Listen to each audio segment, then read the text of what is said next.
I am recording in Mummy Valley on a Windows 10 computer in creative mode. This game is intended for survival. Okay, so here is an overall map of the world. If you see where my cursor is, and there's a number on the top, that reflects my map numbering system. The game begins in this map area where my cursor is, and then it moves on to what's called the onion, the Taj onion. Then it will move to the Mufa Tower at the bazaar. The bazaar area is over in what is in my maps, a map 3. I renumber my maps when I make my map wall. So your own maps will have default or different numbers. The next main area is going to be in back of the Sphinx, which is down in this area. And then the next main area will be at Sobek's Aqueduct, near the beginning of Sobek's Aqueduct. Down in this section, the aqueduct itself is indicated by that line on the map. Next, Crescent Lake, which is quite a ways away, and you see this crescent up on the northeast side. Next comes Anubis 1. In the hints, there is mention of 2 black statues, and the wording of that is somewhat confusing, but after looking around the map and getting a true feel of the map, then it gets a little bit easier to follow the reasoning behind this. So Anubis 1 is down in the lower part of the map. Anubis 2 is up in the more northwestern section of the map. And that is going to be after Anubis 1, go to Anubis 2. The next hint brings us to the Draco Pyramid, where the portal to the Duat is located. Duat is the afterlife. And so that kind of brings to mind the end, and the Duat is actually, once you go through that portal, you will be in the end and have to deal with N-E-H-E-B as in boy, K-A-U. But that does not come at this point in time. Before you get to that point, there's some other things to do. So, recapping, after Anubis 2, to the Draco Pyramid, then to the Pretty Good Pyramid, back down to the south central section. From there to the Cave of Plunder, which is over in this section, towards the southwestern section of the map. And then back to the Draco Pyramid, and where one goes into that portal to the Duat, or the end. I have come over to a different map wall because I wanted to illustrate some of the complexities of this game. The initial first few steps are somewhat typical Minecraft and straightforward, but once you get into exploring some of the underground areas, for example, the underground area from some of these pyramids in particular, or near some of the pyramids, the entry is not always the main entrance to the pyramid. Sometimes it's a shaft that is maybe not that obvious. This game does have quite a few red X's, so watch for that. A few of the shafts go down with a ladder to what is an area surrounding the pyramid. But the action involving, in about the middle of the game, this pyramid, the Draco pyramid, is really quite extensive. And I used locator maps placed along the pathway, and you can see we've got this long pathway which is deep underground, and it branches, it goes to several chambers, then has other branches out, comes around, comes way over the kind of more squarish looking shapes, or usually chambers. There's over to this side a diagonal hallway that goes to a chamber in this area, and then another hallway that comes down to a chamber way down deep in this area. So for action that seems related to the pyramid, the action really involves a big chunk of this map with halls and chambers and mazes. Likewise, the other pyramid has also a similar type of underground set of halls and chambers which are not directly accessible through the pyramid itself. The access to this underground network in this general area of Sphinx, pyramid, area, and a little bit above that, which actually goes deep underneath some of the bazaar area. The actual entry is in somewhat of a tomb area, kind of it's above the ground, and again, if you'll have to just watch for the red X to find the shaft that goes down to get you into here. And then again, you've got the long hallways with the chambers, leading off to other chambers, leading off to other chambers, leading off to other chambers. So that's kind of an interesting thing, and it does help to be aware of that. Here's another section where there's a diagonal hallway that leads to a chamber deep underground. So there's quite an extensive underground network there. Also in this game, watch for underwater chest. There are some underwater chests, for example, here in this waterway. So I recommend using, in creative mode, night vision to explore the map before adventure or survival mode. Even though it may be daylight, night vision enables you to see down into the water and to get a much clearer view of what is down there. Notably, another underwater area in the Crescent Lake, you have to be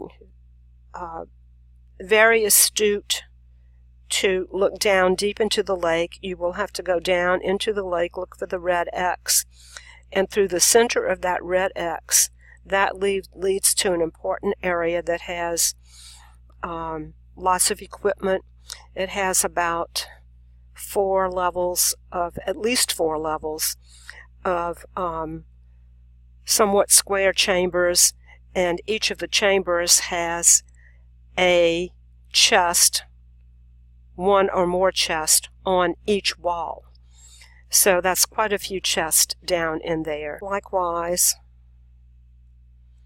the Aqueduct of Sobek involves finding where the aqueduct itself crosses the Nile and In this area, there are two ways you can actually go up through the water, into the water, and down that narrow passageway, or you can come and find the red X, which is a much simpler way to do it, and I have a locator there, and go through that red X. But once you go through that red X, you will be underwater in a narrow little pathway that has a very important artifact or item for gameplay. I will now come up, and I am in a far northwestern corner of this world, so I'll just kind of do a quick flyover.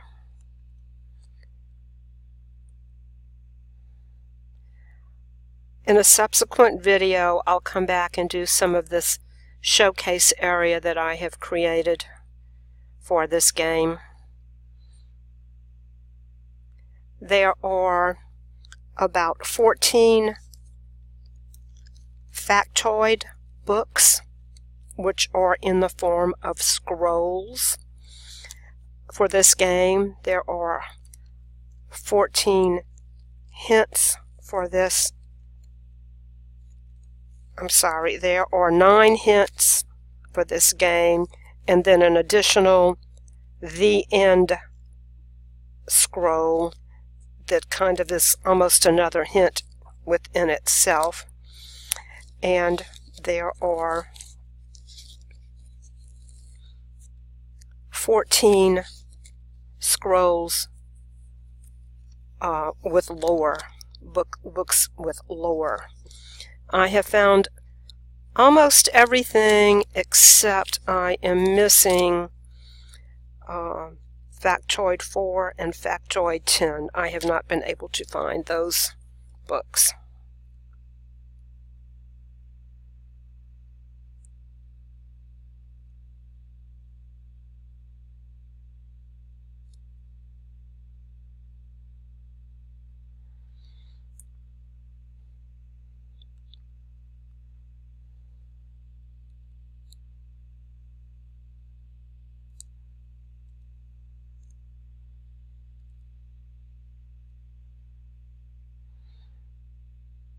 Okay, this is along the northern edge of the world.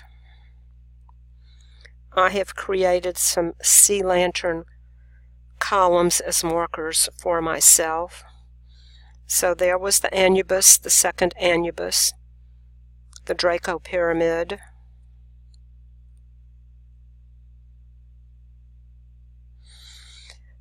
be very careful with some of these structures. For example, this structure looks like it would have something inside, but most of these structures are made out of sand with a little bit of sandstone here and there. So if you break something at a lower level, all the sand above it will come collapsing down and will ruin the nice view and design. Here is a little bazaar, and here is Crescent Lake. And if you come down to the, I'll illustrate night vision, and you'll see, if you haven't used this already,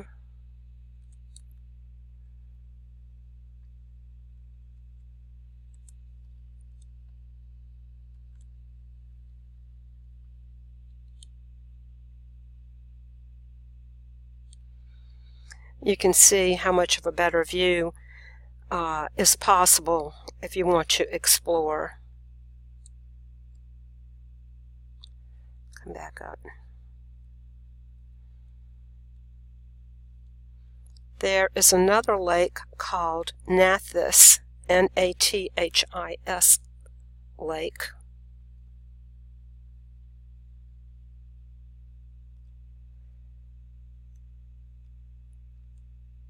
And it is kind of hard to tell if it's a lake or part of the Nile for some of these waterways.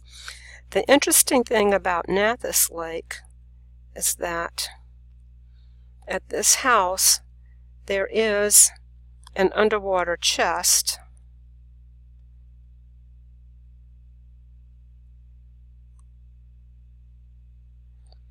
and if you look carefully, there are underwater chests, quite a few of them stashed in various places. I have not found the treasure maps in any of the underwater chests. I did find 2 treasure maps, but they do not work. They do not open. They cannot be cloned using a crafting table. They cannot be put on a map wall. There's really not too much of anything you can do with them.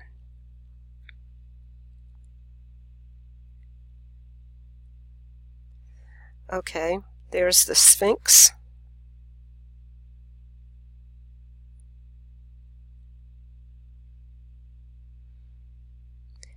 And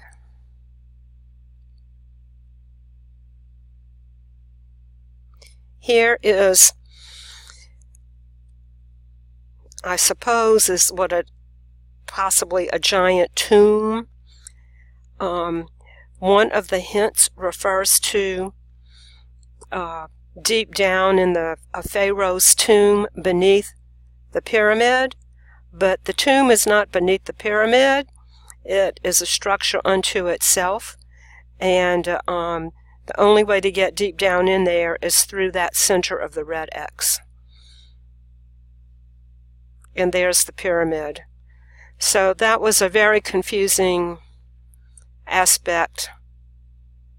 Some of the hints are okay. Some of the hints are very confusing. I don't know if it's intended to be that way. I like the hints to be, they can be challenging, but they should be well edited and they should make good sense. Okay, let's come back up a little bit. The Sphinx is a little bit more towards the north and towards the eastern edge. And again, there's not too much digging to be done down into this Sphinx. I did, in a few areas, create a deep shaft, like trying to estimate based on other Minecraft worlds or templates where a shaft to chambers below would be. But mostly for structures like this, there was just nothing there. Now there are some nice ore deposits down there. And the other thing to be extremely cautious about is if you start breaking things, if you want your world to retain its original design, if you break wrong areas of some of these very nicely designed structures, the structure will be destroyed because the sand will collapse. Okay, so that was the Sphinx. Wanted to come back into the bazaar area. And the bazaar area kind of has this brick block type or brick half slab type fencing around the perimeter. It's quite a large area. It's got lots of colorful tents and lots of buildings, and there are many chests in here. It's quite arduous to try and go through and get every chest. So this is the very big bazaar area. As we come back towards the more central area, this is the spawn area of the map.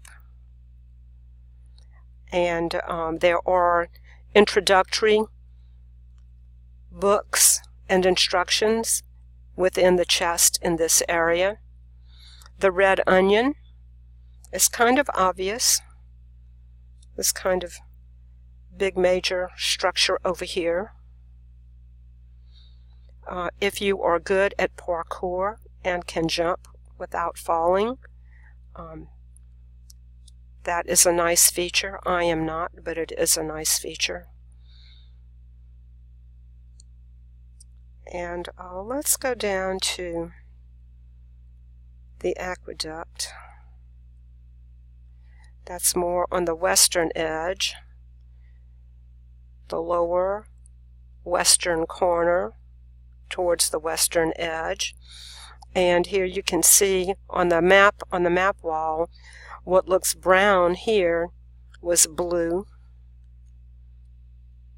The origin of the aqueduct is in this area. There's the first annubus, and here is the area that I mentioned on the map. You can come into this.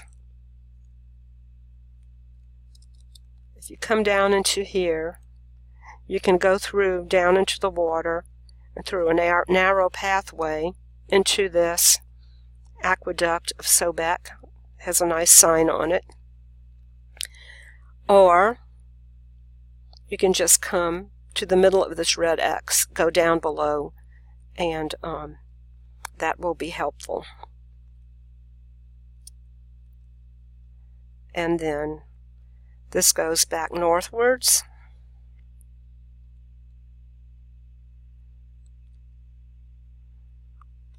And I'll go a little bit faster. The aqueduct ends up in this area. My next video will explore some of the hint, lore, and factoid scrolls or books. I used a crafting table to make copies of the books so that I could have all of the books or scrolls stored separately. These are the 4 introductory books or scrolls that you will find at the spawn of the game. One of the books includes credits for the developers of the game. So that's all for this video. Bye.